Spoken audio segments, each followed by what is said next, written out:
ഇന്ന് നമുക്ക് ബെറിയപ്പ് എങ്ങനെ വീട്ടിലുണ്ടാക്കിയെടുക്കുന്നതെന്ന് നോക്കാം. ഞാനിവിടെ ചെയ്തിരിക്കുന്നത് സ്ട്രോബെറി ബെറിയപ്പാണ്. അപ്പം നമുക്കിതെങ്ങനെ ചെയ്തെന്ന് നോക്കാം.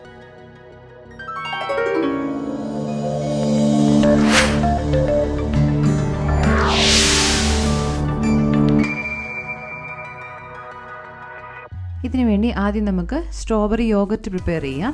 അതിനുവേണ്ടി ഞാനിവിടെ 1 കപ്പ് സ്ട്രോബെറി എടുത്തിട്ടുണ്ട്. ഇനി ഇതിലേക്ക് ഒരു 1/4 കപ്പ് യോഗർട്ട്, നല്ല കട്ട തൈര്, പുളിയില്ലാത്തത് ചേർത്ത് കൊടുക്കാം. കൂടെ 2 ടേബിൾ സ്പൂൺ പഞ്ചസാരയും. പഞ്ചസാര മധുരത്തിനനുസരിച്ച് നമുക്ക് അഡ്ജസ്റ്റ് ചെയ്ത് കൊടുക്കാവുന്നതാണ്. കുറച്ച് കൂടുതലോ കുറവോ ചിലപ്പം വേണ്ടി വന്നേക്കാം.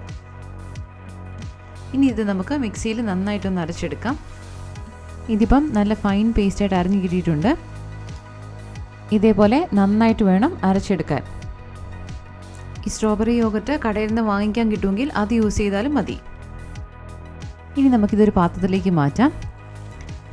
അതിനുശേഷം ഇതിലേക്ക് ഒരു 1/2 കപ്പ് യോഗർട്ട് കൂടെ നമുക്ക് ആഡ് ചെയ്ത് കൊടുക്കാം. ആ യോഗർട്ട് മുഴുവനും ആദ്യം ആഡ് ചെയ്ത് മിക്സിയിൽ അരയ്ക്കാത്തത് എന്താണെന്ന് വെച്ചാൽ അത് ഭയങ്കരമായിട്ട് വെള്ളം പോലെ ആയിപ്പോവും. അപ്പോൾ അത് ആകാതിരിക്കാൻ വേണ്ടിയിട്ടാണ് നമ്മൾ അവസാനം അത് ചേർത്ത് കൊടുക്കുന്ന യോഗർട്ട്.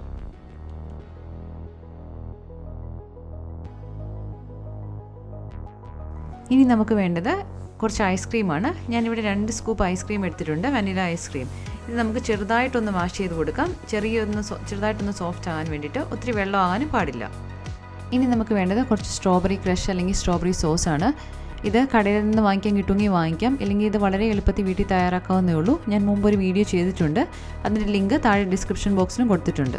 ഇനി നമുക്കിതൊന്ന് സെറ്റ് ചെയ്തെടുക്കാം. സാധാരണ കടകളിൽ മുകളിലും താഴെ ഓപ്പൺ ആയിട്ടുള്ള ഗ്ലാസ്സാണ് എടുക്കുന്നത്. നമുക്കത് വീട്ടിലില്ലാത്ത കാരണം നമ്മൾ സാധാരണ ഒരു ഗ്ലാസ് എടുത്താൽ മതി. അതിലേക്ക് ഞാൻ സ്ട്രോബെറി ക്രഷ് ഒരു 2 ടേബിൾ സ്പൂൺ ആഡ് ചെയ്ത് കൊടുക്കുന്നുണ്ട്. പിന്നെ നമുക്ക് അതിൻ്റെ മുകളിലേക്ക് നമ്മൾ ആദ്യം തയ്യാറാക്കി വെച്ചിരുന്ന സ്ട്രോബെറി യോഗർട്ട് ആഡ് ചെയ്ത് കൊടുക്കാം, ഒരു 3-4 ടേബിൾ സ്പൂൺ. പിന്നെ നമുക്ക് ഒരു കുറച്ച് സ്ട്രോബെറി ക്രഷ് ഗ്ലാസിൻ്റെ സൈഡിൽ കൂടെ വേണമെങ്കിൽ ഒന്ന് ആഡ് ചെയ്ത് കൊടുക്കാവുന്നതാണ്. ഇനി നമുക്ക് ഇതിൻ്റെ മുകളിലേക്ക് അടുത്ത ലെയറായിട്ട് നമ്മൾ നേരത്തെ എടുത്ത് വെച്ചിരുന്ന ഐസ്ക്രീം ആഡ് ചെയ്ത് കൊടുക്കാം. ഒരു 3-4 ടേബിൾ സ്പൂൺ ആഡ് ചെയ്ത് കൊടുക്കാം.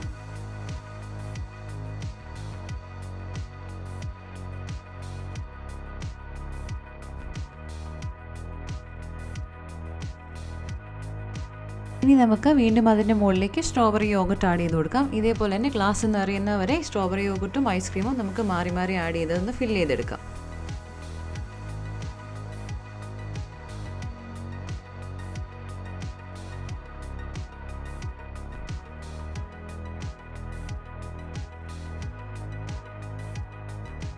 ഇനി ഞാൻ ഇതിൻ്റെ മുകളിലേക്ക് ഒന്ന് ആഡ് ചെയ്ത് കൊടുക്കുന്നത് സ്വീറ്റ് ആയിട്ടുള്ള കോൺഫ്ലെക്സ് ആണ്. അത് നമുക്ക് ഇഷ്ടമുള്ള നട്ട്സോ അല്ലെങ്കിൽ ഫ്രൂട്ട്സോ, ഡ്രൈ ഫ്രൂട്ട്സോ എന്ത് വേണമെങ്കിലും ആഡ് ചെയ്ത് കൊടുക്കാം. ഇത് കഴിക്കുമ്പോൾ ഈ കോൺഫ്ലെക്സ് ഇടയ്ക്കൊന്ന് കടിക്കാൻ കിട്ടുമ്പോൾ നല്ലൊരു രുചിയാണ്. ഇനി അത്യാവശ്യം പരന്ന ചെറിയ കുഴിവുള്ളൊരു പാത്രം ഈ ഗ്ലാസ്സിലേക്ക് മുകളിലേക്ക് നമുക്കൊന്ന് നന്നായിട്ട് അമർത്തി വെച്ചതിന് ശേഷം ഈ ഗ്ലാസ് ഈ പാത്രത്തിലേക്കൊന്ന് കമഴ്ത്തിയെടുക്കാം. അതിനുശേഷം നമുക്ക് ഈ ഗ്ലാസ് പതുക്കെ ഒന്ന് പൊക്കിയെടുക്കാം.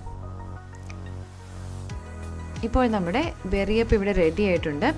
ഇനി നമുക്ക് ഇതിൻ്റെ മുകളിലേക്ക് അല്പം കൂടെ കോൺഫ്ലെക്സ് വേണമെങ്കിൽ ആഡ് ചെയ്ത് കൊടുക്കാം, നല്ലതാണ്.